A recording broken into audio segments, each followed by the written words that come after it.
세계적인 작가 레프 톨스토이가 자신의 사상을 집약했다고 평가한 작품이 있습니다. 바로 두 노인인데요. 톨스토이가 생전에 가장 아꼈다는 이 짧은 이야기가 과연 우리에게 어떤 깊은 질문을 던지는지 지금부터 그 이야기 속으로 한번 들어가 보시죠.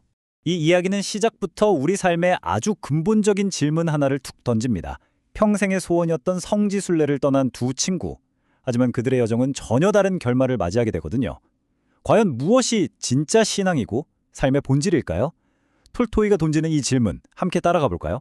자, 이야기의 시작은 이렇습니다. 오랜 친구인 두 노인, 예핌과 옐리세이가 있었어요. 이들은 평생의 수건이었던 예루살렘 성지순례라는 위대한 약속을 드디어 실행에 옮기기로 마음먹습니다. 이들에게 예루살렘 순례는 그냥 단순한 여행이 아니었던 거예요. 이건 일생일대의 영적인 목표이자 신과의 약속을 지키는 아주 신성한 의무, 바로 그 자체였습니다. 근데 재밌는 건 이 두 친구가 정말 모든 면에서 정반대였다는 거예요. 예핌은 부유하고 꽤나 깐깐한 성격으로 늘 집안일과 재산을 걱정하는 현실적인 사람이었죠. 반면에 옐리세이는 소박하지만 마음이 따뜻하고 세상의 일보다는 자기 영혼의 평화를 더 중요하게 생각하는 사람이었습니다. 바로 이 차이가 그들의 운명을 완전히 갈라놓게 됩니다.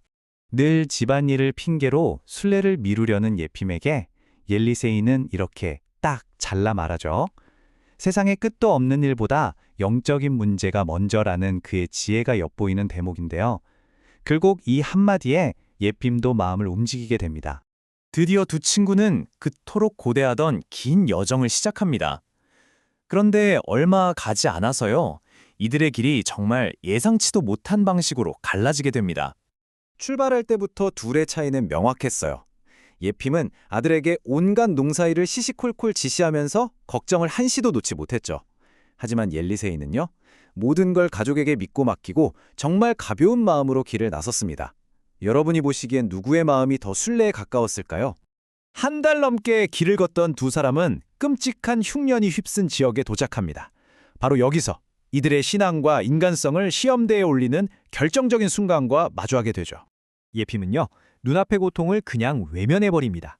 왜냐? 그의 목표는 오직 예루살렘이었거든요. 그러니 지체 없이 자신의 길을 가기로 결정한 거죠. 반면에 옐리세이는 잠시 멈춰서기로 해요. 그냥 물 한 잔만 얻어 마시자는 이 소박한 결정이 그의 순례길 전체를, 아니 그 인생을 바꿔놓을 줄은 그때는 아무도 몰랐던 거죠. 자, 그럼 이제 혼자 길을 떠난 예핌의 여정을 한번 따라가 볼까요? 그는 과연 흔들림 없이 자신의 목표를 이룰 수 있었을까요? 예핌은 정말 순례자가 해야 할 모든 종교적인 의식들을 하나도 빠짐없이 수행합니다. 성지를 방문하고 기도하고 헌금하고 모든 형식을 아주 충실하게 따랐죠. 겉으로 보기에는 완벽한 순례자의 모습이었습니다. 하지만 정작 중요한 그의 마음속은 전혀 평화롭지 않았어요. 돈을 도둑 맞을까봐 전전긍긍하고 같이 가는 순례자까지 의심하면서 기도에 집중을 못했죠. 그의 몸은 성전에 있었지만 마음은 여전히 세속적인 걱정에 단단히 묶여 있었던 거예요. 그리고 가장 성스러운 장소인 예수의 성묘에서 예핌은 정말 믿을 수 없는 광경을 보게 됩니다. 분명히 뒤에 남겨두고 온 친구 옐리세이가 자기보다 앞서서 가장 거룩한 곳에서 불꽃처럼 환하게 빛나고 있는 게 아니겠어요? 아니, 대체 이게 어떻게 된 일일까요? 그러게요. 대체 옐리세이는 어떻게 예핌보다 먼저 성지에 도착할 수 있었을까요? 이제부터 그의 진짜 순례 이야기가 펼쳐집니다. 예핌이 성전에서 형식적인 의식을 치르는 동안 옐리세이는 죽어가는 한 가족을 위해 자기의 모든 것을 내어주었습니다. 그의 순례는 먼 곳을 향한 발걸음이 아니라 바로 눈앞의 고통을 향한 구체적인 사랑의 실천이었던 거죠. 핵심은 바로 이겁니다. 예핌에게 성전이 예루살렘이었다면 옐리세이에게는 바로 이 오두막이 그의 성전이었던 겁니다. 톨스토이는 이걸 통해 우리에게 진정한 순례가 뭔지 다시 생각하게 만드는 거죠.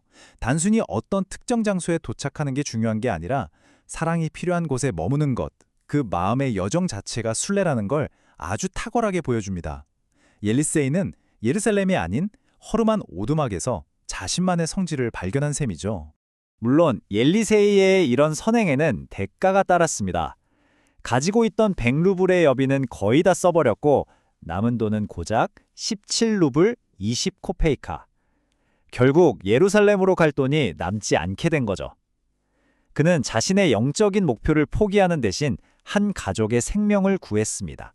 자, 그렇게 1년이라는 시간이 흐르고 두 노인은 각자의 집으로 돌아옵니다. 과연 그들의 여정은 어떤 결과를 낳았을까요? 그리고 예핌은 마침내 무엇을 깨닫게 될까요? 1년 뒤 두 사람의 현실은 정말 극명하게 엇갈렸습니다. 형식을 쫓았던 예핌의 집은 모든 게 엉망이 되어 있었지만 본질을 따랐던 엘리세이의 가정은 평화와 번영을 누리고 있었죠. 그런데 예빔이 집으로 돌아오는 길에 정말 우연히 엘리세이가 머물렀던 바로 그 오두막에 들르게 됩니다. 그리고 그곳 사람들로부터 자신들의 목숨을 구해준 한 노인, 마치 천사와도 같았던 사람의 이야기를 들으면서 모든 진실을 알게 되죠. 마침내 예핌은 집에 돌아온 엘리세이를 찾아갑니다. 그리고 성전에서 봤던 바로 그 환영, 불꽃처럼 빛나던 엘리세이의 모습을 그의 소박한 양봉장에서 다시 보게 된 겁니다. 엘리세이의 성스러움은 저 멀리 예루살렘에 있는 게 아니라 그의 삶 자체에서 뿜어져 나오고 있었던 거죠. 결국 톨스토이는 이 이야기를 통해 우리 각자에게 이렇게 묻고 있습니다. 여러분이 평생을 바쳐 도달하려는 그 성스러운 목표, 여러분의 예루살렘은 과연 어디에 있나요?